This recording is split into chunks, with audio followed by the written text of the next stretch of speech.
want to discuss and ask ourselves the question, what is life without God? And really, when you think about it, I know it's definitely prevalent in America or in the United States, and talking to people up here in Canada, it's certainly prevalent up here too, that a lot of people are very worldly. And in fact, a lot of people believe, at least to some extent, that belief in God, belief in Christianity is a mental crutch. It's a mental crutch. It's something that we have to do because we're weak. Because we can't be independent. We can't be better people ourselves. We can't improve on ourselves. Therefore, we fall back on this idea of God. We fall back on this idea of Christianity. And so I do want to consider that this morning. I do want to give that thought some consideration. Is indeed belief in God a mental crutch? Is indeed belief in Christianity a mental crutch that we force ourselves to fall back upon because we're too weak? Because we're not good enough as humans. We're not developed enough educationally. We're not developed enough as individuals. And in fact, there's a whole book of the Bible dedicated to this question. What is life without God? Or maybe we could ask it this way. What is the meaning of life? What is the purpose of life? So I want us to turn in our Bibles to the book of Ecclesiastes. The book of Ecclesiastes, this is Solomon's quest here to discover what is life without God. Let's turn to Ecclesiastes chapter 1, and that's where we'll start in this discussion. Ecclesiastes chapter 1. The first thing I want to consider, and the first thing that Solomon considers in the book of Ecclesiastes, is life without God in science. And oftentimes we find this is where people rush to today. Once you leave God, they often rush to science. So I want us to start in verse 4. One generation passes away and another generation comes, but the earth abides forever. The sun also rises and the sun goes down and hastens to the place where it arose. The wind goes toward the south and turns around to the north.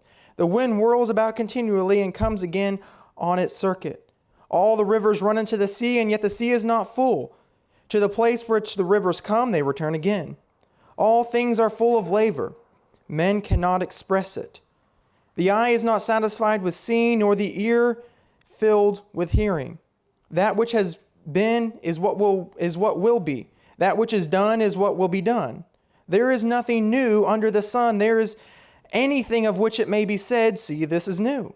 It has been seen, or it has been in ancient times before us. There is no remembrance of former things, nor will there be any remembrance of the things that are to come by those who will come after.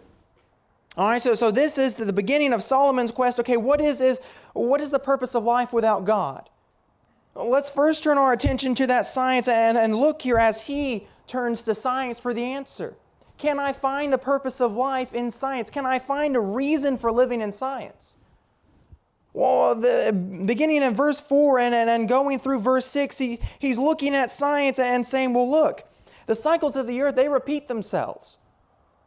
Things that have been continually go on. You know, here it's really exciting to be here and to see the tides of the Bay of Fundy as they come in and then as they go out on our drive home in the evenings. And it's fascinating to watch, but you know what? It happens every day. And it continually happens, and there have been scientists that have dedicated years to trying to understand the process. Years to trying to understand why do tides work like they do? What is the result of the tides?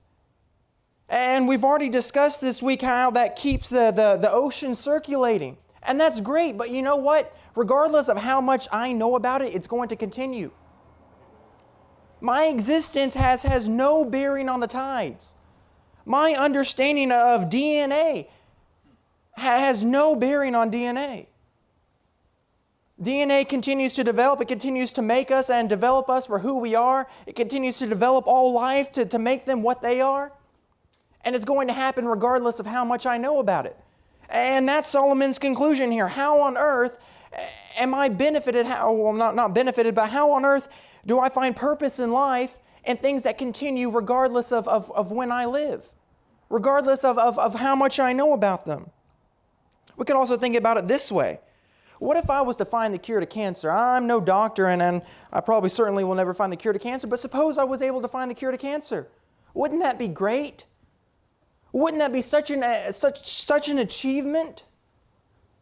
Well, let me ask you this question. I know it's rather bleak, but the people that we cure of cancer, won't they die anyways? I mean, what have I really accomplished? I know that's a very bleak way to look at it, but this is taking these ideas to their logical conclusions, right? This is Solomon really digging in deep to try to find that purpose in our lives. Well, yes, I found the cure to cancer, but my patients are all still going to die. So what have I really accomplished? I've kept them alive for more years, and they can live for more years, but what is their life going to amount to? And then they die. So what's the purpose? What's the result? And then as we go on in these verses in Ecclesiastes Chapter 1, Solomon concludes that there is always more out there to discover than what one person can discover. And guess what? Most of what we've discovered has already been discovered by somebody else. You can track the study of DNA and genes all the way back to a man who lived in a monastery almost 1,000 years ago. Right? He started the research, but it really didn't go anywhere because nobody in that day really cared. So his research stopped. It was put away for hundreds of years till someone else found it and started developing it again. You go back to actually I found this one to be very interesting. If you go back to the Sumerians, Abraham came from the city of Ur, the land of Ur. In that region, in that location, they actually had a very crude form of air conditioning that they had developed. Imagine that, you being Abraham and you've got air conditioning in your house. And yet we go hundreds of years later and the technology is lost. They go back to whatever life was without air conditioning. And now in 2016 we have air conditioning again, and granted it's more developed now, but it's not new. It's not a new concept. And honestly, how many of us know the name of the designer, of the inventor of the electric motor? Does anybody? I don't. Now, how many people here rely on their everyday life on the electric motor or on some form of electric motors? Everybody does. All right, so if my purpose in life is science, to develop or invent something to make a name for myself, eventually that name is lost. Eventually all that goes away. So what really have I accomplished? What have I done? And Solomon doesn't stop there. Let's go on to Ecclesiastes Chapter 2, and then we're not going to have time to look at everything in Ecclesiastes. We're not going to have time to look at every argument, every result that Solomon comes to. So we're just going to look at just a couple this morning. But Ecclesiastes Chapter 2, Solomon begins to seek purpose in life through materialism, through acquiring things, through trying to find happiness and in work and in things. And this discovery goes into chapter 2. Verse 1, "And I said in my heart, come now, and I will test you with mirth. Therefore I will enjoy pleasure. But surely this was also vanity. I said of laughter, madness. And of mirth, what does it accomplish? And I searched in my heart how to gratify my flesh with wine, while guiding my heart with wisdom, and how to lay hold on folly till I might see what was good for the sons of men to do under heaven all the days of their lives. I made my works great. I built for myself houses, planted myself vineyards, and I planted all kinds of fruits and trees in them, and I made myself water pools from which to water the growing trees of the grove. I acquired male servants and female servants. I had servants born in my house. Yes, I had great possessions of herds and flocks than all those who were in Jerusalem before me. I also gathered for myself silver and gold and special treasures of kings and of provinces. I acquired male and female singers, the delights of the son of men, and musical instruments of all kinds. So I became great and excelled more than all who were before me in Jerusalem. Also my wisdom remained with me. Whatever my eyes desired, I did not keep from them. I did not withhold my heart from any pleasure. My heart rejoiced in all my labor. And this was my reward for my labor, Then I looked on all the works that my hands had done and all the labor which I had toiled. Indeed, it was all vanity. Grasping for the wind, there was no profit under the sun. So look at Solomon's quest here for purpose in life through materialism, through acquiring things, through working hard. First of all, Solomon discovered that pleasure is not a permanent state that we can remain in. Well, we can find pleasure in a lot of different things that we do. And oftentimes we spend actually a lot of our time trying to seek pleasure, do we not? Seek to be entertained, seek to enjoy ourselves. But we all understand, I think in the back of our minds, we all understand it is fleeting. We may grasp it for a moment, we may enjoy a moment, but then that moment passes. And then what are we left with? And then what are we left? Now we have other moments of pain, moments of suffering, moments of depression, moments that we aren't happy. You know, happiness, in the same vein as pleasure, happiness comes and goes. Even, and we'll depart from our discussion here for just a moment, even as a Christian, I'm not going to be permanently happy. God has not promised that I will be happy every day of my life. Right? So happiness is just an emotion that comes and goes. And when happiness goes, then what? Then my quest must continue to find happiness again, and I may acquire it, but then it goes again. What have I accomplished? What have I done? Really, is there purpose in that? Is there meaning in trying to only find happiness and continually seeking it out? And Solomon was doing this by trying to acquire things. You know, he talked there about having male servants, female servants, having wine, having groves of trees, trying to acquire, okay, maybe if I have everything that people are supposed to have, then I will be happy. But you know what? There's always more. I can never be satisfied in trying to acquire things. And I'm not saying that having material things is wrong. Don't misinterpret that. It's great that we have houses. It's great that we have cars. I've had some great conversations with Christian about some really cool cars this week. I think we both enjoy cars. I've grown up loving cars. And I will probably always continue to love cars and to want to own cool, fascinating, fast cars. But there are some, that's all they ever want to do. They think they'll find happiness in that. Well, guess what? There's always going to be a faster car. There's always going to be a nicer car. You know, you may get the 2015 model, but by the time you buy it, the 2016 models come out. By the time you can afford that, the 2017 model's out. And the 2017 model is faster, nicer, sleeker, lighter than the 2016 model. You know, I have this phone. It's a great phone. But by the time I got it paid off, guess what? The next generation of phone came out. I'm just now not making payments on my phone anymore. And I'm almost going to be another generation behind. And if I really wanted to keep up, I'm going to continue to make payments for the rest of my life on a phone. Because that's just the way technology works. That's just the way development works. So if I'm going to try to seek out meaning, seek out purpose, seek out fulfillment in my life through material things, I can never acquire it. Not the way the world works. But also Solomon thought, okay, well maybe not material possessions, but what about working? Maybe I can find purpose in working, and I do see that a lot today. People trying to find purpose, fulfillment, meaning through work. Well, maybe if I work long hours, if I'm a productive member of society, if I'm constantly applying myself to my job, to my career, then I can find fulfillment, meaning. Well, at least I'm doing something productive. And that's what we find Solomon doing there towards the end of our reading in chapter 2.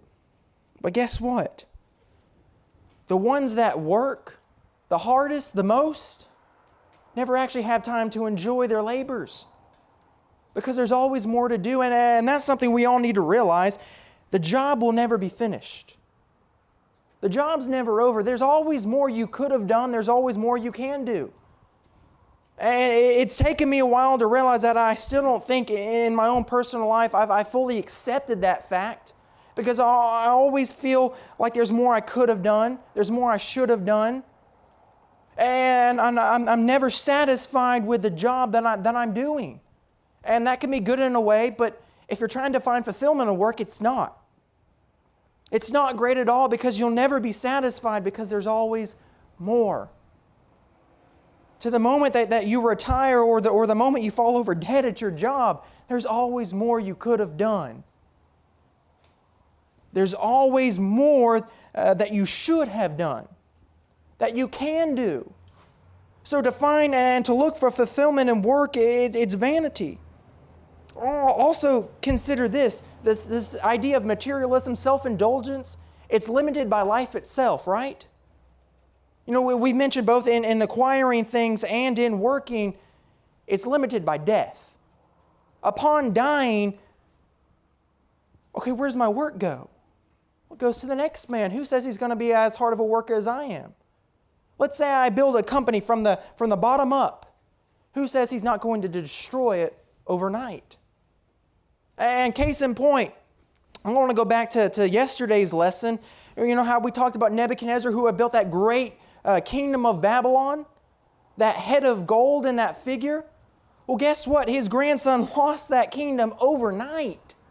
All that work that he had done to build that empire, to make it a great nation, to make that city wealthy and powerful. And then overnight, 2 generations later, it's lost. The Medo-Persians come in and take it all. Where was the fulfillment in that? And consider acquiring possessions. I acquire all these things to myself and then I die. Then where do those go? Will they go to my friends, my family, my children, the ones that I, in my will, have sent them out to? And you know what? Sometimes not even them. You know, sometimes through lawyers and courts, we lose those and say our possessions don't always go to the people that we want them to. All right, and I can't enjoy them anymore. Somebody else gets to enjoy them. Somebody else gets to have my money that I work for, and who's going to say that they'll be a good steward of that? Who's going to say that they won't spend it all or they won't throw it all away and consider it worthless? Then what has my life amounted to? What have I done? Where is the purpose? Where is the fulfillment? Where is the meaning in that? But Solomon's not done there. Let's continue on in chapter 2 because now he's going to talk about life without God in accomplishments and making a name for myself. Look at verse 18. Then I hated all my labor in which I had toiled under the sun because I must leave it to the man who will come after me. And who knows whether he will be wise or a fool. Yet he will rule over all my labor in which I toiled and in which I have shown myself wise under the sun. This is also vanity. Therefore I turned my heart and despaired of all the labor in which I had toiled under the sun. For there is a man whose labor is with wisdom, knowledge, and skill, yet he must leave his heritage to the man who has not labored for it. This is also vanity and great evil. For what is a man for all his labor and for the striving of his heart which he has toiled under the sun? For all his days are sorrowful and his work burdensome. Even in the night his heart takes no rest. This is also vanity. Nothing is better for man than that he should eat and drink and that his soul should enjoy his great labor. This also I saw was from the hand of God. Now here is Solomon. I can have great accomplishments. Yes, I can do great things, but then what happens after that? They get left to someone who doesn't deserve them. And consider that for just a moment. How many people do we know that do great things and then the credit's given to somebody else? They build a great company and then their partner cuts them off and cuts them out. Sounds like a great movie, does it not? And it happens time and time again. You know, we have people who donate millions of dollars and great amounts of money and time to charities.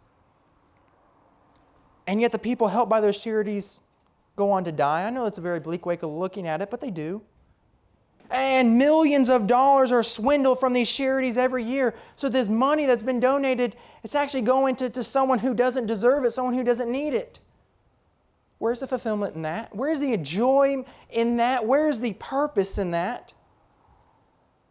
One man can bring peace to an economy. He could, or rather, bring stabilization to an economy. He could bring peace to a nation. I know I'm dreaming big here in these scenarios, but consider it for a moment. If you're that man, you sit down, you look at all of Canada's problems. You say, okay, here's how we're going to fix it.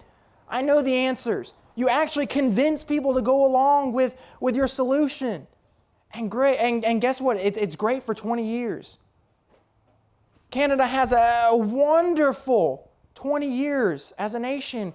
You step down and along comes an incompetent person behind you and they destroy it all. In just a matter of days, it all comes crumbling down. What have you really accomplished? And you know what?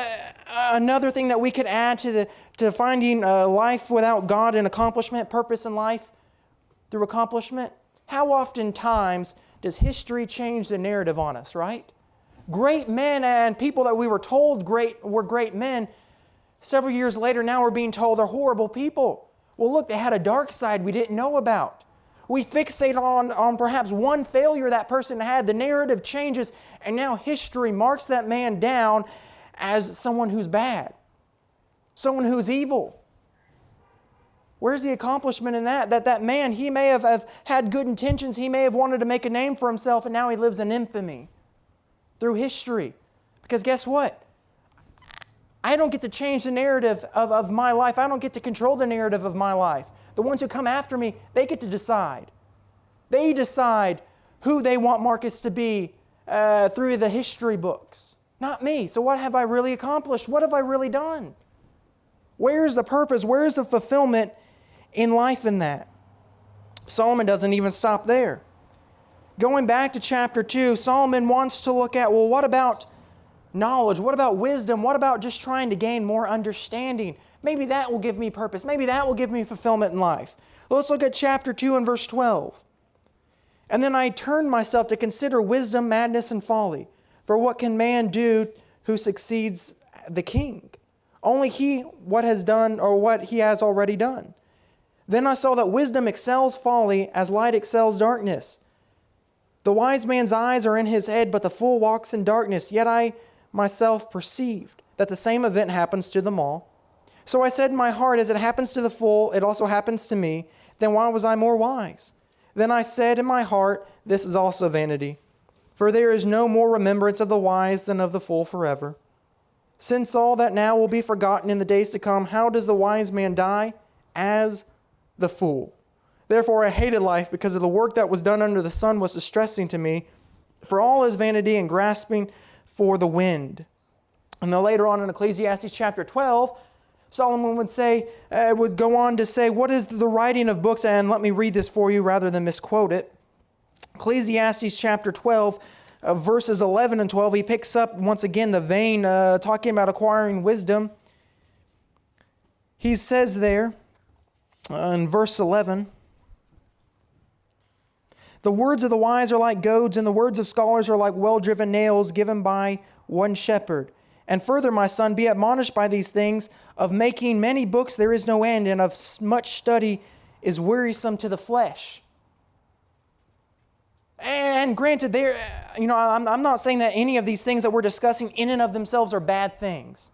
All right, I need you to remember that. But where is the purpose in wisdom? Solomon here in chapter 2 says, I acquired wisdom, but guess what I discovered through it? The wise people still die like the fools. The wise still suffer like the fool does. And in fact, Solomon would go on throughout the book of Ecclesiastes several times. He picked up this vein of trying to find wisdom. And there were times he said, guess what?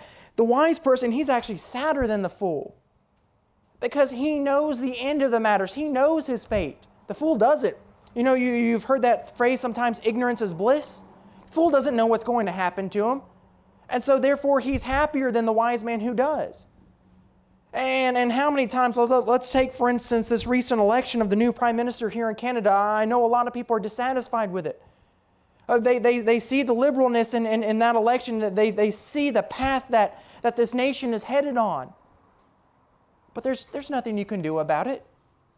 We sit aside and we watch the nation slowly creep more and more towards a path we don't want it to be on. And therefore, in this wisdom, in knowing what the end of the matter is going to be, there's sadness, is it not? The same thing is true for those of us who live in the United States. We see the direction the country is going. We know it should be better. We know it should be different. But we can't change it. Ignorant people continue it down the path that it's on, and all we can do is stand by and be sad. Because we know better. And Solomon says, what's the point in that? I've lost my happiness through this knowledge. I've lost my happiness through this wisdom. And my fate's no different than the fool. We all both die. We both have disaster hit us. We both have to go through pain and suffering. I can't escape that through wisdom. Where's the purpose in that? Where's the meaning in that? There is none. It just brings about depression. It brings about pain. You know, the cultured people, the ones who go through, they explore other cultures, they try to understand other people, and that's a noble goal, but you know what? They might be poor, they might suffer more than the bigot who's richer than them, who has more things than them, who develops more than them, who's more successful than them. Then what have I acquired? Where is the fulfillment in that? Where is the purpose in that? He's doing better than I am, and he's a bigot. I'm cultured. I'm trying to make a difference. I want to make a difference. And Solomon, and looking into these matters and developing them logically, he saw that. When he pursued it, he saw that. There's a lack of meaning there. And I know this lesson has been depressing to an extent, but that's what life without God amounts to. You keep searching, you keep looking, you keep trying to find some sort of meaning, and it keeps eluding you. Because the problem with mankind, and the thing we have to realize is God and Christianity is not a crutch. It's not something that we fall back on because we're not ready to put up the human race on a pedestal. We believe in God, we believe in Christianity, we follow those things because that's what we were built to do. That's what we were created to do. That's what gives our life purpose. That's what gives our life meaning. Let's turn over to Ecclesiastes Chapter 12. Because that's what Solomon in his pursuit of this quest ultimately came to. Look at verse 1. Remember now your Creator in the days of your youth, before the difficult days come and the years draw near when you say, I have no pleasure in them. What's Solomon talking about? What is he saying here? Remember God, and remember the purpose is found in God before you come on those days where you've put Him behind you, where you've thought yourself better than God. And guess what? All you come to is this meaningless, empty life. Don't go on living your limited, temporary life in meaningless and emptiness. But remember, our ultimate goal is to serve God. With God, life has meaning, and our purpose becomes to serve Him and to know Him, does it not? There's actually something I can grasp. There's something I can hold on to when I accept that. Going back to some of the things we discussed, I now study science so I can understand God better. So I can see and admire His power. So I can see and admire His creation. We work on ourselves and we work jobs to better ourselves and to better those around us to God's glory. We work to make this world a better place and therefore we can all serve God better. We work in Christianity for those around us to show God's glory to others around us. We gain knowledge, we gain understanding so that we can know God. We can know what He wants us to do. We can understand others better so we can know how to deliver the gospel to them. How can I show them God? Where are they at? Where do I need to begin to show them God and to show them this meaning in life, this purpose in life? With God, our accomplishments live eternally and actually have meaning. I'm not storing up and I'm not putting all my hope and faith and accomplishments here on earth which might get changed, which might go to somebody else, which the narrative might change. But instead, I'm serving God and I'm building my accomplishments in Him where He'll give me an eternal reward for them. I'm working and building accomplishments in God where His name will be glorified. And guess what? That can't be taken away from me. The narrative can't be changed on those things. Look at the end of Ecclesiastes chapter 12. I don't believe the New King James translates this very well here. Or the New King James rather does translate this okay, but consider what he says. Let us hear the conclusion of the whole matter. Fear God and keep His commandments, for this is man's all. There are some translations that actually say this is the whole duty of man. That's not the best translation, really. This is man's all. All right, this is more than just our obligation. It's what we're all about. That's the point of Ecclesiastes. Fear God and keep His commandments. Why? Because through obedience to God's commandments, I learn His nature. Have you ever thought about why we obey God? Beyond the fact that we obey Him because He told us to. What do God's commandments teach me about Him? Right? Go back to Leviticus chapter 10, and when Nadab and Abihu offered that profane fire to God, and He struck them dead. And then it said to Aaron, by those who draw near me, I must be considered as holy. I want you to be holy so that you understand my holiness. I want you to stop lying so you understand I am truth. I want you to keep yourself pure so you understand I am pure. I want you to love others so you understand how I love you. God's commandments, and we keep God's commandments so we can understand His nature better. That's the only way we can understand God's nature. Amen. Through obedience to God's commands, I can be with God. I want you to consider just for a second, what is the ultimate goal of getting to heaven?